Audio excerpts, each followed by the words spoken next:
Nah, dalam cerita tutur yang berkembang di masyarakat, ini dianggap batu cermin karena atau watu koco karena dalam legendanya seperti itu. Ada seorang petani yang kemudian sudah kehausan, kelaparan, datang dari pulang dari sawah, kemudian mendapati istrinya hanya bercermin.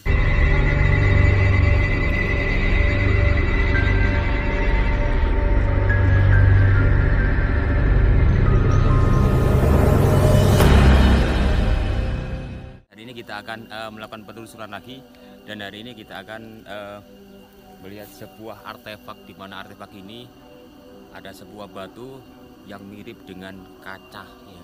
Entah kenapa dulu dibuat seperti itu, kita juga nggak tahu. Mau tahu lebih lanjut, kalian nanti bisa lihat sendiri seperti apa batu itu ya.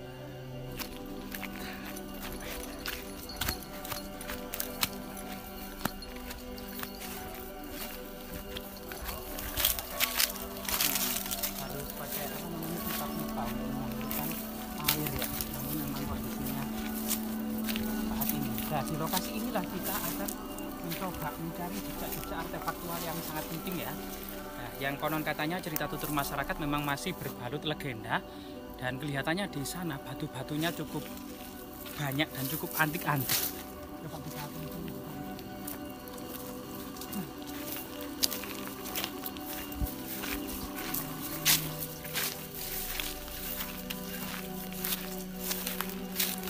Puncak yang saat ini memang sudah rimbun. Pada masa lalu di bagian puncak itu memang rata dan apa namanya tidak ada tanaman. Sekarang memang sangat rimbun sekali ya dengan perubahan-perubahan yang terjadi.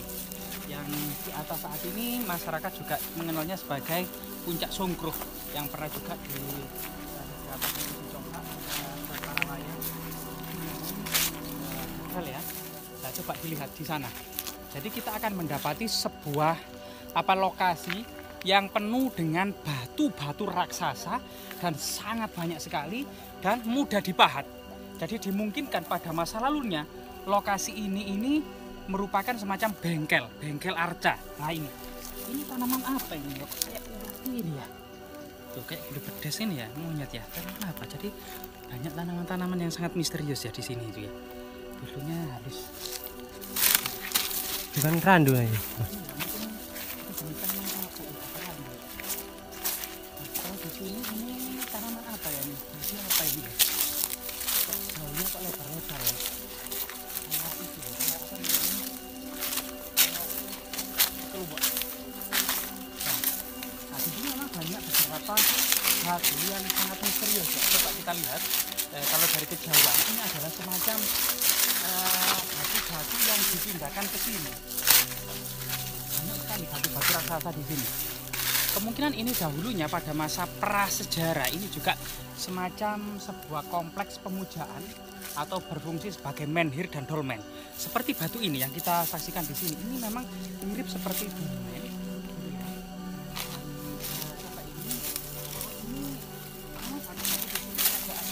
Mudah dipahat, namun beda dengan yang saat ini.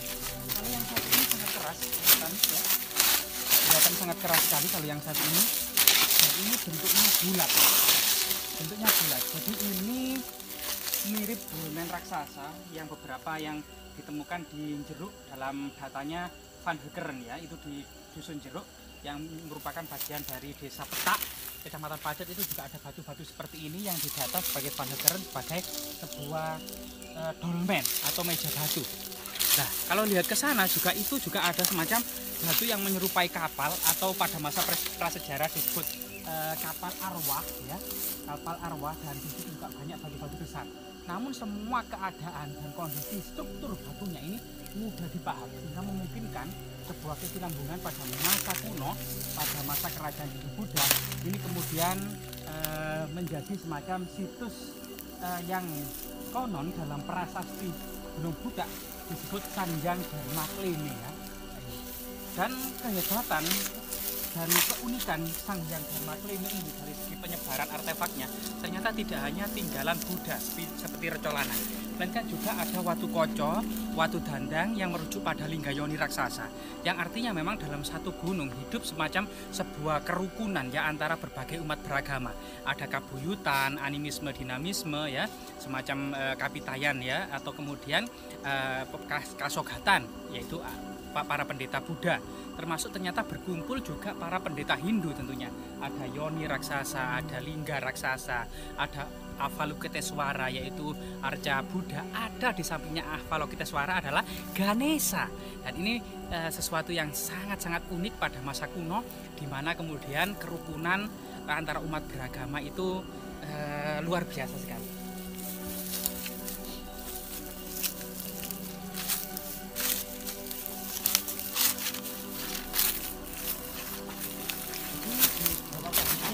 Adalah pohon pule raksasa yang memang sangat indah. Pohon pule ya, pohon pule saat ini memang menjadi primadona taman-taman perkotaan, dan di bawahnya ini ada satu kotak dan ada beberapa buah apa ini yang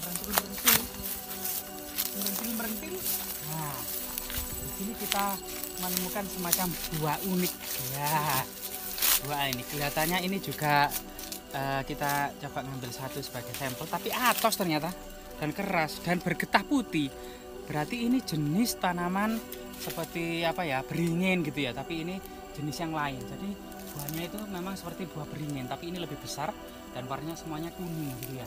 Di bawah pohon pule ini ada juga batu-batu raksasa yang luar biasa sekali.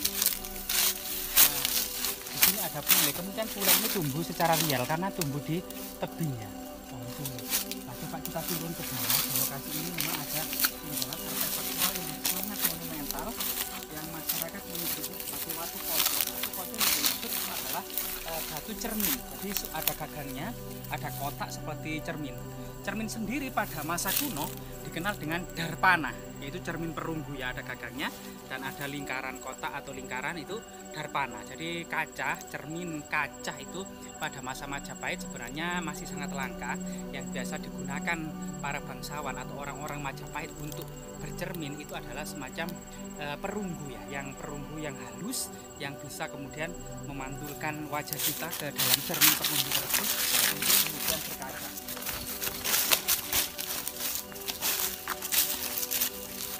Jadi sebenarnya yang dimaksud warga masyarakat dengan batu kaca atau batu cermin ini sebenarnya semata-mata karena bentuknya ya, karena bentuknya dalam perspektif masyarakat kemudian dikenal batu kaca. Jadi rahayu. Berarti ada beberapa batu aneh, termasuk struktur batu aneh di sini. Batu-batu besar ini kemungkinan juga daunnya satu kesatuan. Ada beberapa persajian yang artinya lokasi ini masih digunakan sebagian masyarakat sebagai situs religi. Jadi rahayu Mbak, permisi Mbak. Nah, disinilah kita mendapati sebuah batu raksasa yang tadi. Jadi di lokasi ini, di desa Trawas ini ya, terutama ada beberapa dusun.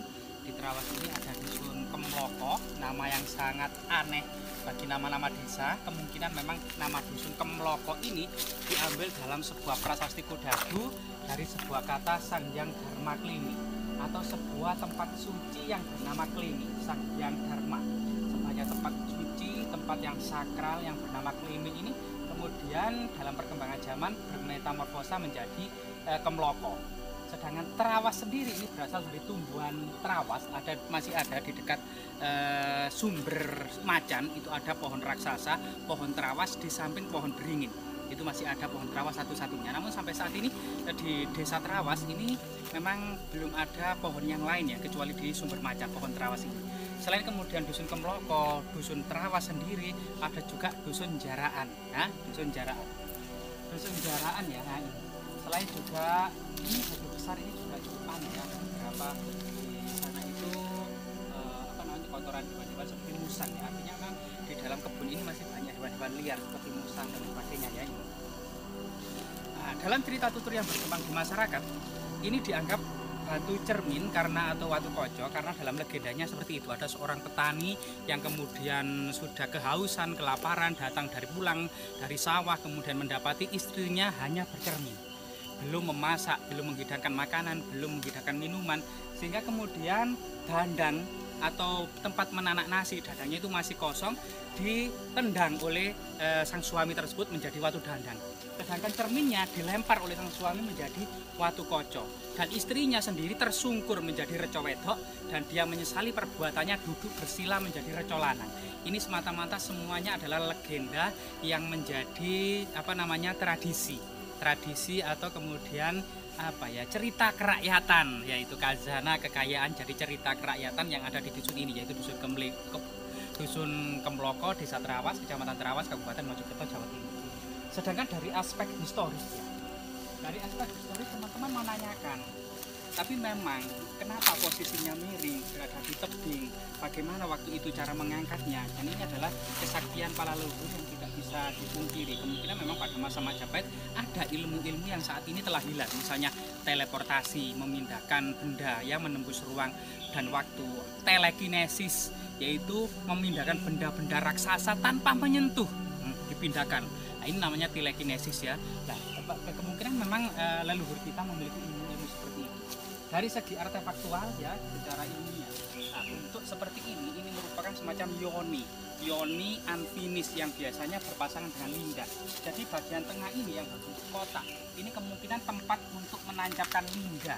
Lingga sendiri bagian dasar memang berbentuk kotak segi empat yang dinamakan Brahma Baga. Kemudian bagian tengah berbentuk segi delapan ya, yang dinamakan Wisnu Baga, dan bagian puncak lingga itu silindris ya, silindris halus seperti alu gitu ya, atau itu namanya Siwa Baga ya, atau simbol dari seribu penglihatan Siwa. Nah, ini artinya lingga dan yoni ini memang panteon-panteon yang berhubungan dengan agama Hindu Siwa gitu ya. Yang juga lingga yoni ini kita akan bisa mendapati misalnya di Klinterejo. Ini juga ada yoni raksasa yang lingganya entah kemana ya, yang dikenal dengan Candi Pendarmaan Ratu Tribhuwana Tunggadewi. Di Japanan juga pernah ada ya, sampai saat ini juga ada ya, di Sedah Japanan ini yoni raksasa, juga lebih besar dari ini juga. Dan di Jabung atau Desa Lebak Jabung ini juga ada yoni raksasa. Dan di sini juga ada yoni raksasa dalam keadaan unfinished. Jadi belum ada hiasan, panteon-panteon misalnya ceplok bunga-bungaan atau segitiga tumpal, atau dengan yoni ceratnya ini yang biasanya ada lubangnya yang merupakan lambang dalam bentuk vagina ya, vagina atau alat kelamin perempuan. Ini di sini biasanya di bawahnya itu ditopang oleh naga raja sebagai kemudian simbol kebesaran raja-raja. Lingga yoni juga selain dipuja sebagai simbol agama Siwa, simbol dari Dewa Siwa, juga dipuja sebagai lambang kesuburan seksual ya, seksual kesuburan, serta kemudian lingga yoni ini juga merupakan manifestasi kekuatan dan kekuasaan dari seorang raja Majapahit atau Raja Singosari. Jadi semoga kemudian hal-hal seperti ini ya, kita hanya kemudian sedikit dari memang khazanah pengetahuan kuno yang cukup luas. Hanya saja kemudian video yang singkat ini mungkin bisa sedikit memberikan kontribusi atas pelestarian dan atas tinggalan-tinggalan kebudayaan yang terlantar di lapangan maupun terserak di kebun-kebun dan di hutan-hutan dan di gunung-gunung ya. Semoga bermanfaat. Terima kasih Kang ya.